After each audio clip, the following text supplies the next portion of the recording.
வணக்கம். நான் திரைப்பட இயக்குனர் ஆனந்த் பேசுகிறேன். எனக்கு ஒரு பழமொழி ஞாபகத்துக்கு வருது. கண் கெட்ட பிறகு சூரிய நமஸ்காரம். அந்த மாதிரி தான் நம்ம முதல்வர் அவர்கள் பண்ணிகிட்ருக்காரு. இப்போ ஆட்சியை முடிய போகுது. இன்னும் ஒரு சில மாதங்கள் தான் இருக்குது.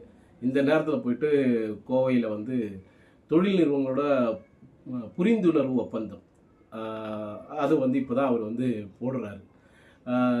இப்போ ஒரு ஆட்சியில் இருப்பாரா இருக்க மாட்டாரான்னு மக்கள் முடிவு பண்ண வேண்டிய காலம்.